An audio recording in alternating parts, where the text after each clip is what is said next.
Hi everyone, I'm here through the portal to share my life review, or a moment within my life review, which is a moment within my entire life experience where shall I say my mind faced solitary confinement in prison that led me to committing suicide.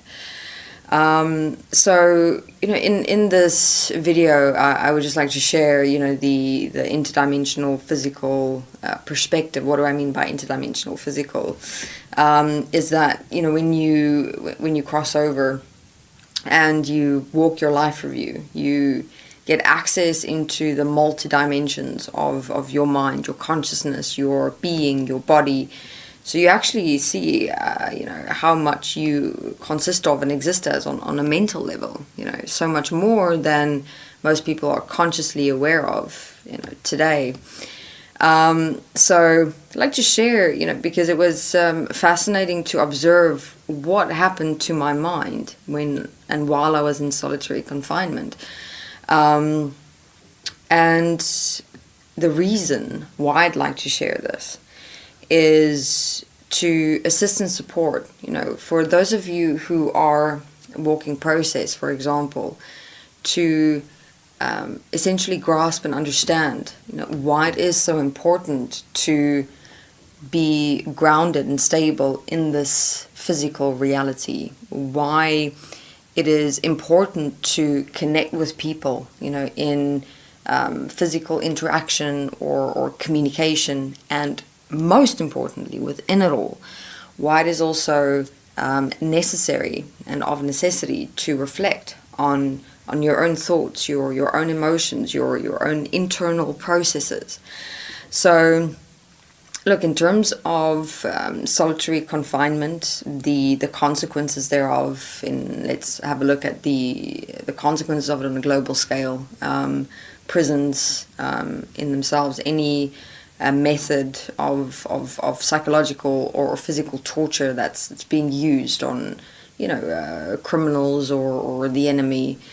All these methods, interestingly enough, when crossing over and understanding the mind more, and your programming, your life, and how everything shapes and molds and defines who you are and who you become as a person, you start realizing how all these methods of trying to control the human mind or human consciousness, when it veers off of from the morals of human society, human civilization, is that all these methods of control are actually quite primitive, in the sense that you start, with the access that we have, once we walk our life reviews. We see that, if I had the knowledge and information and understanding that I had while walking my life review, in my actual life experience, I would have been able to change my personalities, my thinking, my programming,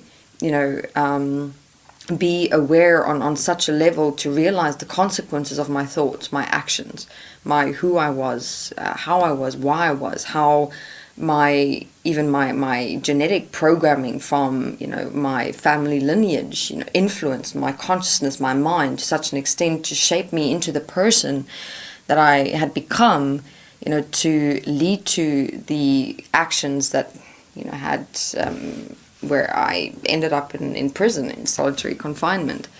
So what solitary confinement actually says, is that human consciousness or humanity had not yet reached the level of awareness, of understanding how the mind works, how consciousness works, how programming really works, to be able to change it, to give a person or people the opportunity to change within themselves. So instead, the mind or the consciousness or the programming is being punished. So it's like prison, solitary confinement, torture, all those methods of control is actually to control the mind, to control that which the majority of humanity cannot resolve, cannot solve, cannot actually find solutions for. So, that's an unfortunate consequence for me personally and also collectively, but this is also what we're doing here through the portal to assist and support with bringing through that awareness of the fact that consciousness just has to be understood, the mind programming, and all its relationships and dynamics on a being level, on a physical level. Here we get into the multidimensional, interdimensional of our existence that does exist, but it's just not tapped into yet or understood and grasped. All right. So within that, that's just a bit of insight in relation to the existence of solitary confinement. And now I'd like to, go into sharing, what happened to my mind in solitary confinement. Why it is that when you are left with your own mind, and you're not in control of it in any way whatsoever. You have no comprehension or understanding of how your thoughts work, your internal conversations, your emotions, your feelings, your imaginations, your projections, your fantasies. Within that, they're not being simulated by your external environment, by everyday life changes. What happens to the mind is it almost inverts unto itself, and instead of your mind or your consciousness, your attention being spread out from within to the without and being connected to your external environment, being stimulated by it, because that's how your mind and your consciousness essentially evolves. It continues evolving, triggering, activating, shifting, moving, and changing, within you as you are participating in reality with people, in moments, in situations, and experiences, routines, things like that. We don't realize how much our mind, our mental stability is dependent on our external daily life routines and moments and experiences. That's really taken for granted. I mean, it's the same as, for example, someone who isolates themselves, tends to leave themselves to their own thoughts, their own mind, their own consciousness. And within that isolation and that seclusion, they can think themselves into a possession, into a state of paranoia, psychosis. I mean, it is extraordinary, how people can create their own insanity within their own mind because of isolation, seclusion, and within my experience, solitary confinement. So I'll leave you for here in this video, and in the next video I will continue with explaining this importance in your mental or consciousness mind connection to your external environment, your communication, your interaction, people within it. Because that on many levels keeps your being, mind, and body relationship stable, grounded. And how that is actually an opportunity for you to learn more about your own mind, your own consciousness, to get into a relationship of control, if you will.